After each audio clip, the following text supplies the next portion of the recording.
let's see it. Backstreet Boys, no, I was Spice Girls team. Okay, you said Team Spice Girls. Yeah, Team Okay. Spice was, it was really a thing I was at Team school. Backstreet, yeah. Of course you were, yeah. What was I thinking? When I read back to it, I was like, I was 22. This is ridiculous. Like, Marta Del Grandi quartet. English ends, everything ends in a round way. In a vowel. Like round. Yeah. About. Yeah. And like, in Italian it would be rotondo. Yeah, so kind A of. proposito, you know? It's not about going and have a beer and chat. No.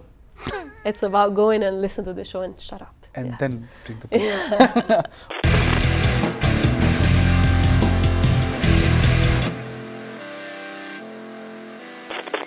Welcome to the Rock Show with ASM. Azaferi, it's a new episode, a new artist, and a new story, and it's our honor today to have in this setting our first female artist of this country.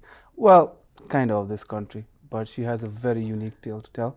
Please welcome to the Rock Show with ASM, Marta Del Grandi. It's nice to meet you, Marta. Thank you for having me. We've met before. You are the brainchild behind So Far Kathmandu, and you've given opportunities to artists like me. So I just want to start off by saying thank you very much for letting all of us have that platform. How is the experience? You just finished 2 years of it. Yeah, we just celebrated 2 years of So Far Sounds Kathmandu, which is just, the chapter of So Far Sounds in Kathmandu, and we're part of this big network. So, I wish I was the brainchild, but there are so many more cities, and the history goes way back. And it's been great. Yeah, we started 2 years ago in my garden. Mm-hmm. Yeah. And then last year we celebrated it at the Kausi Theater, Katagera. And this year we were at the Tarragon Museum in Boda, with very nice, interesting lineup. And we also had this photo exhibition of E.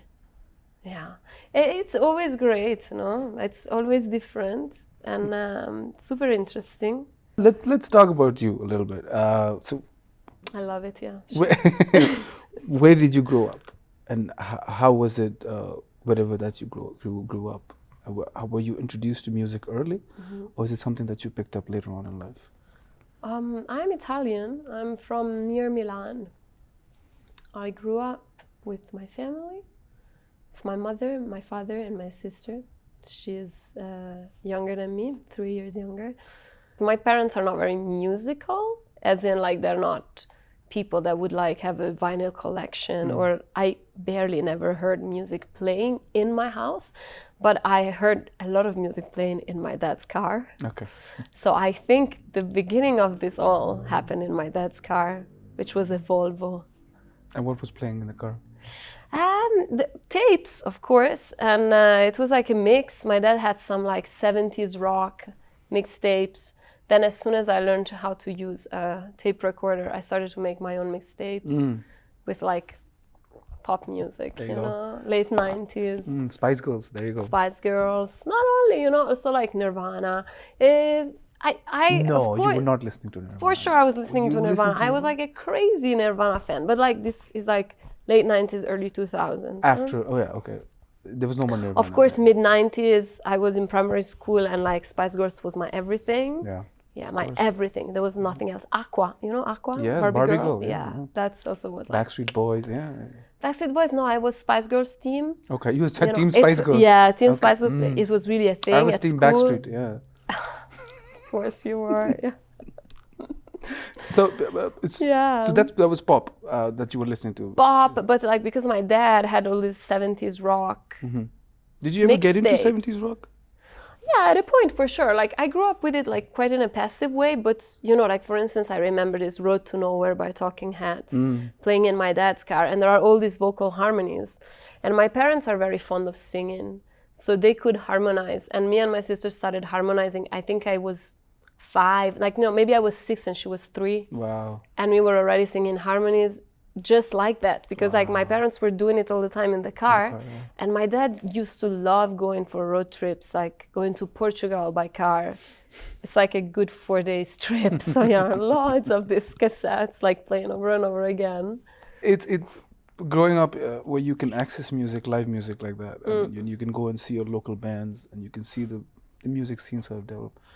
Did you pick up an instrument when you were in school or into college? Yeah, except for the flute, which is a classic in Europe. Everybody plays the flute.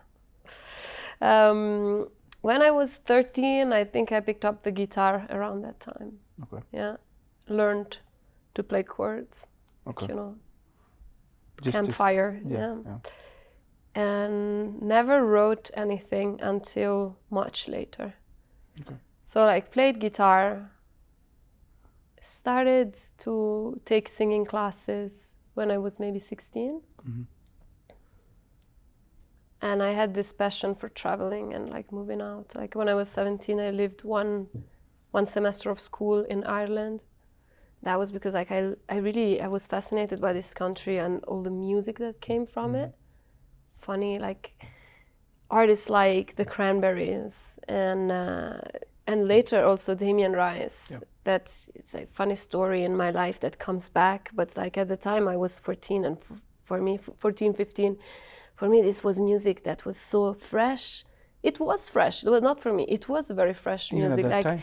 Very intimate and differently recorded, you know, like recorded in a way that you can hear all the shades of this music. I started to be like very paying attention to all the details of what now I would call production. At the time I wouldn't have like a clue about like what production was. But so like, yeah, my guitar skills are still there, you know, like it didn't quite improve much. It's not true. I learned a little bit later on when I then studied music, but I was playing for fun and learning how to sing, and I got better and better in my vocal technique, yeah. And I was playing in a band. Mm. What kind of band was it?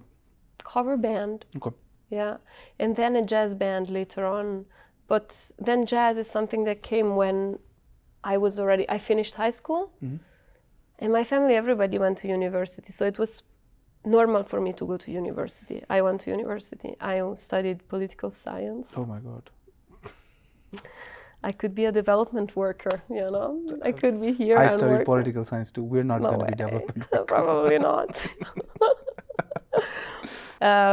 It was getting to be a little bit too much, and even like my mother was like, "Why don't you practice singing again? And like you know, keep on doing the music thing, because I think you're kind of losing it over politics here." And I think it was like very good that she said that, so that I could find some time, and like I found a new school that I wanted to attend to improve my singing in a different way, and it was this jazz academy. It's a school of the city of Milan.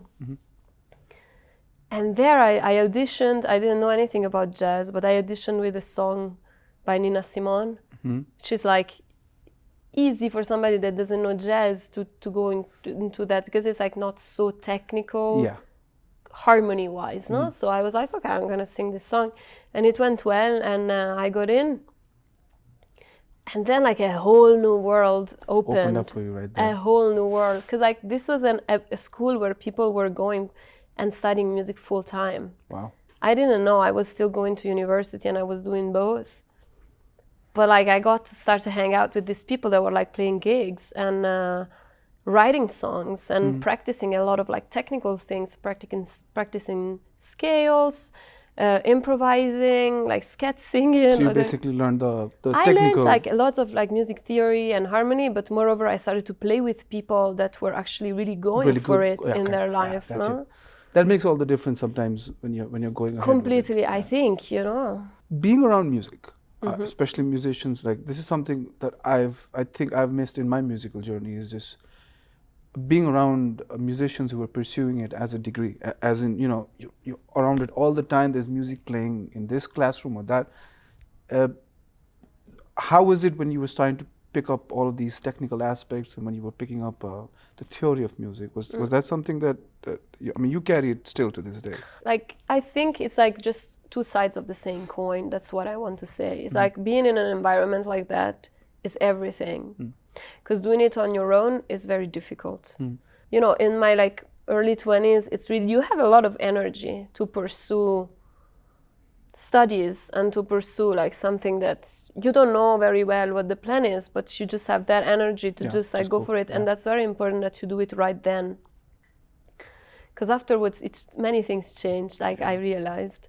And it gives like a big drive to what you're doing, the fact that other people around you are doing it. In a good way, because it's like you can grow together. Yeah.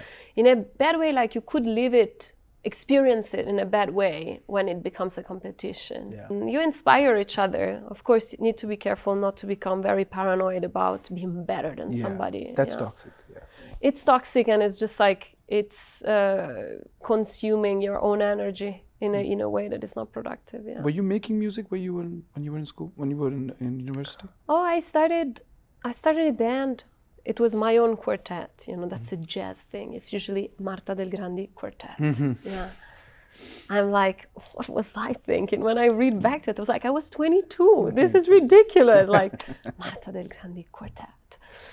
And I was like starting to write.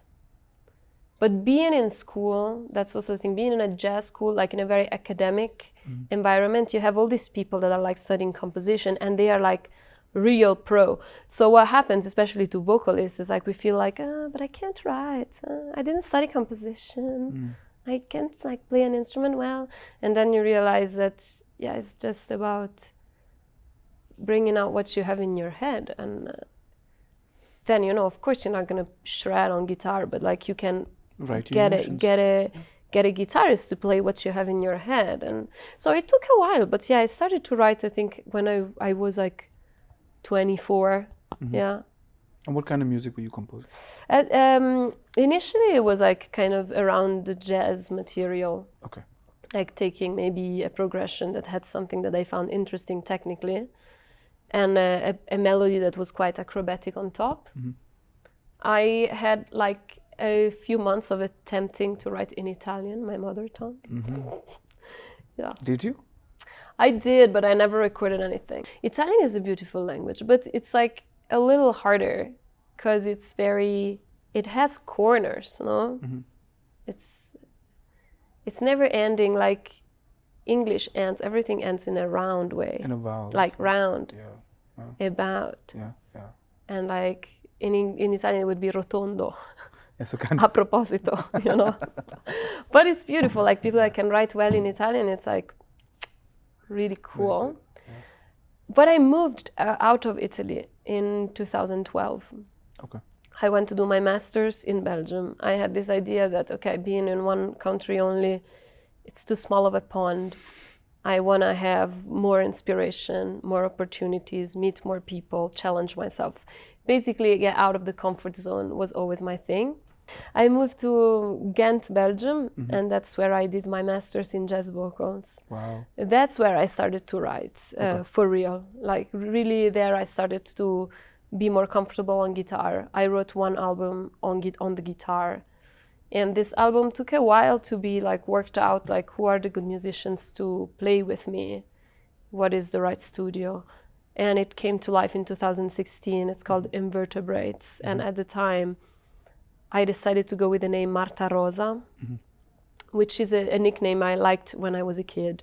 I mean, go find out. You're a kid, yeah. And so it was Invertebrates, Marta Rosa. And it's 9 songs that talk about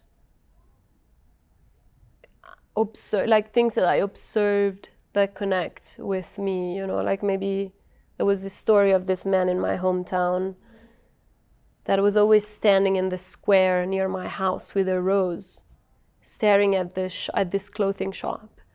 And I remember I was a kid and I was like, what's up with that guy? That's a true story. Yeah. And my mother and father explained to me he's in love with the girl that works there. Oh. So he shows up every day with a rose and just looks at her. And she has a family, she's married, and she was like at soon quite like creeped out by it, So she even like reported it, but then it turns out he's never done anything, like he's never tried to talk to her or anything. Wow. He would just like observe her with the rose in his hand for years. So like for instance, this was the inspiration to a song coming to Nepal the first time was inspiration to other songs. I came to Nepal the first time in 2014. And that was also like another, break free experience. Be like, wow, the world, man. I want to be this. What made you choose Nepal? Coincidence, actually, because I was finishing my studies in Belgium, and I applied for a grant to do my internship somewhere in outside Europe. And I got a grant. We found a project, Charlotte and I. Charlotte is my friend. She was here this weekend playing some shows. She now lives in New York. But with the two of us found this project here in Nepal, and we came and we got the grant. So it was like easy, we had the right support to fly, And I lived here 4 months. Wow. It was like part of my studies, it was before I graduated. So it was part of that journey. And I ended up then working in Kathmandu Jazz Conservatory, getting to know loads of musicians, getting to know who then became my husband, Rishi. Yeah. So it changed my entire That's a 180 story quite a bit, And it was also a strong inspiration for the music, and came together in this album that came out in 2016. Okay. So we're at that point where you just reached Nepal. It's 2014. Yes. You're here. You're teaching at KGC. Were you here for the earthquake? No. You were not? I left in January 2015. Lucky you. The day of the earthquake, April 25th, I was driving with my band after we finished recording that famous album from Italy to Belgium. We were in the car. We were so hungover. It's like ridiculously hungover. I think my band is gonna laugh if they watch this, because like we can't forget that. And I remember hearing about the earthquake and then starting to see like how huge that was, and reaching out to Rishi, who at the time we were not having a distance relationship, but we were still in touch, and so checking out that he was okay and everybody was okay. Luckily, everybody was okay, but I had a chance to, I've heard you live a few times now, and I've gone through your music as well. You talked about how traveling, how exposure, meeting new people also sort of gives you the building blocks of music, of what you compose. How did your sound morph or evolve when you moved here from Belgium, and how, what is it that you put into your music after you settled down here in Nepal? Interesting. Good question. Thank you. That's why I get paid. So I used to play with a band when I was in Belgium. In 2015, in the end of 2015, I moved to China. That was crazy. I had a job there in a jazz academy. I was teaching. But China was a quite upsetting experience. I lost myself completely. It's really like deconstructed the core of myself as what I thought like a strong, determined woman, and then that experience made me feel so lonely, betrayed, like really very, very difficult experience for many reasons. I was in a relationship that ended with another person, not with Rishi, just to make clear that it's not him. And work was really bad, like with my boss, and I felt really lonely. And being in China and not speaking the language can be really isolating. I was really isolated. And I moved to Nepal in 2017 after like a year of like struggling with this. Struggling with like, okay, I want to make a second album, and this album wouldn't come because I was just like always so self-conscious and like feeling really, I don't know, lost. So before I moved to Nepal, I thought I would record the second album, but then it never happened, and it was difficult to come to terms with it. But at the same time, when I moved here, it was a good closure. It was like, okay, now that's it. Now I'm gonna get myself together again, and like focus on what I want to do now, not what like people are expecting after my first album, or like what a management would want from me or a label would want from me, but what I want as a person and a musician. And of course I found myself without the band because I was here. So music-wise and style-wise, the challenge and the interesting things was to start to play solo. Yeah. And I picked up, I had a loop machine. I'm still using it, like a voice looper. I'm using it much less, but I was using this voice looper. And the next step was I started to use Ableton Live. And Ableton Live is again like another window to the world, because like everything you do, you can just like put it in there and then edit it in there. Live. Yeah. And one project that I wanted to keep, even if I moved here, is a collaboration with a very good friend of mine who's an illustrator, Cecilia, and we have a duo called Fossick Project. Yes.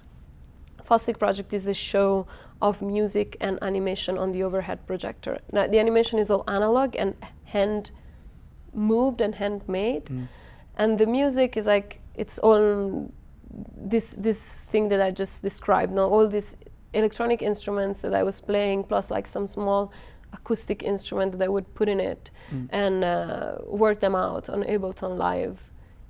And that's how I compose the songs for this, and this is how we play. We play like with me on a side doing the music and Cecilia on the side doing the visuals. And this project is something we took, we took it from like, it was like coincidence in a way that we had the occasion of doing something, like it was an improvisation. She was drawing and I was singing. And then like somebody who started to say like, wow, but this has a good big potential, no? Do something with it. Okay, then I moved here. I was not playing with the band anymore. I had more time to focus on something solo. But still playing solo is tough, like you have all eyes on you. Yeah. And do you think the machines get in the way sometimes? Yeah, totally. Yeah? The machines get in the way, totally. So if I think of like how I would like to play my solo show, I will get to it. But like at my next release as a solo artist, I think that I would like to play on guitar. There you go. Yeah. Yeah, because like this table and these machines, no. But with Fossick Project, that's great because there's a story being all told. the eyes are like on the screen, and the screen, like what Cecilia makes, is great, and it's like it's storytelling, and there's a lot of poetic elements in it. And I'm like, sometimes I'm in the shadow. Like now we have like some beautiful like book. It's a book that you open and it's a lamp that gives a little bit of light on me, but it's not like, oh, check what she's doing on that table. No, it's more like, oh, I hear this music, I hear the voice, and I watch the story, and it works very well together. And it gave me the opportunity of learning a lot of new things production-wise. And it's a good experience. Yeah, we worked it out like more and more. Now we produce 2 shows, both in Nepal, like one in India actually, but like we always finish the production. Cecilia comes here. It's great because it's just the 2 of us and we get along very well. So we can spend like 1 month working every day and we don't kill each other. But that's difficult. It's very difficult. Yeah. But we managed to tour through Italy and a bit in Belgium in the summer. We went to India last winter for a tour in the desert, which was great. And we are going to Wonder Fruit Festival next week in Thailand, which is definitely the biggest festival I have ever done and the biggest stage we've ever done as Fossick Project. And it's a great opportunity. I feel like so grateful about this. Well, I think it's all down to the hard work and dedication that you've shown to your music. Thank you. Yeah. So we talked about the upcoming project. You have a wonderful festival to look forward to in Thailand as well. What do you have plans in 2020? What are you doing musically? What are you focused on? 2020 will start. I'll be here in the beginning of January. Then in the end of January, I'm going to Milan. I am finishing to record my solo EP, which is going to be my very first solo release as Marta Del Grandi. I think it's Marta Del Grandi. Yeah, I think it's gonna be the name I will keep. Yeah. MDG. Yeah. Go on. Just keep it real. Keep it real. Yeah. Which is like project that happened. It was a lucky coincidence or like a lucky event. I got a message from Sergio, who then became my producer, and Sergio was like, I found out about you through a friend because I'm looking for a singer to record the soundtrack, to write and record the soundtrack to a video game I am working on with my partner. like partner. They have a studio together. It is called 906 Games. This is their first debut game, like real deal game, like you know, PS4. independent production and very niche, but awesome work. And it's called Abisso. It's in Italian, it means abyss, and it's set on Lake Como, and it's a quite like psychological thriller Of a game. of a game. Sounds Yeah, fantastic. it's very interesting. It's like nothing that I would ever think I would do, you know. It's really something very far from what's my usual, or like what has been my path so far. But yeah, then talking to him, I was like, "Why? Let's see, you know, let me hear some things that you do, and let's meet." And when we met in Italy, it is from not far from my hometown. I was like, "Okay, I gotta go. I gotta jump into this because I really have a good feeling about this person," which is, I think, the key to everything you do in music. Yeah. You know, if you have a bad feeling or a strange feeling about usually a doesn't work out. collaboration, No. don't do it. No. You know, it's not going to work. And yeah, it turns out like I made the songs for their video game, and he was like, "Okay, I will produce your EP, Oh wow. like with these songs and some more songs you have." So now we are working on a five songs EP with maybe a remix or something. I think it might end up being like a 6 or 7 tracks EP. Okay. And it's going to be out probably in May 2020. We are now defining the timings, but with an Italian label. Yeah, and now like planning to finish up the recordings for that with Flavia, the cello player that was here for Seashells on the Mountains. Yeah, the fantastic festival. player. Yeah, Thank you. Fantastic player. Thank you. Yeah, we had a lot of fun at this first edition of Seashells on the Mountains that I hope we'll keep on doing every year. And yeah, and then we'll be here in March with Rashila, with Fossick Project, because we are publishing our first kids book. I wrote a kids You wrote a book. kids book. Yeah, Cecilia made all the illustration. If It's they only beautiful. knew. It's about pangolin, in Nepali salak, Yeah. yeah, scaly anteater. Yes. It's a funny and also emotional story about these endangered animals. Fossick Project focuses on endangered species. And our first book, it's like my first ever book. It's another thing that I'm like, oh, I never thought I would like write a kid's book, but now, But that's like, life. wow. There's a game, there's a book. Yeah, I'm now working with my editor, and I hope Life is crazy. life is crazy. So yeah, that's it. And then I think from May onwards I'll be in Europe and we'll be like touring around there. Next year I'll definitely, from like September onwards, I'll be focused on Seashells on the Mountains. It is the festival we organized with We All Should Play, the agency I have together with Rishi, my husband, and together with the So Far Sounds team. It's a festival that aims to bringing some like quite outstanding musicians from the international scene and bring also the outstanding musicians from the Nepali scene together in something that is very intimate and totally about the music. It's not about going and have a beer and chat. No, it's about going and listen to the show and shut up. And then drink the books. Well, talking to you is like going to school and just hearing about these experiences. There's a lot of things I can relate to. There's a lot of things I don't relate to, which I find even more fascinating. So this is the part of the show where I give you the floor, the proverbial floor. And I give you that hard cam right there where you can talk to your fans, plug where they can find you, where they can reach you. So Marta Del Grandi, all yours. Thank you. Thank you, Abhishek, for having me. Thank you, everybody. Hi, fans. You can find me on all the social media. I'm a quite obsessed social media person, so check me out. You find me on Instagram. My name is Marta Del Grandi. It's 3 words. Or my Insta handle is Marta Rosa Music. But you can find me just with my name, Marta Del Grandi, on Facebook. I have an artist page. On Instagram, I have an artist page. On Spotify, I have an artist page. You can also find my previous band, Marta Rosa. And you can find my latest release, this called Quarter Life Crisis. It was a collaboration with two friends, and we are the band Toy Song. All these things you can find on my artist page, so just like find me there on Facebook or Instagram and you'll find all the links. But remember, Toy Song Quarter Life Crisis, it's an EP in which we talk about how difficult it is to turn 30. What else? I have a YouTube channel, it's called Marta Del Grandi. And the Fossick Project, check it out. We have a website, we have Facebook, Instagram, a YouTube channel, and it's Fossick with a double S and a CK project.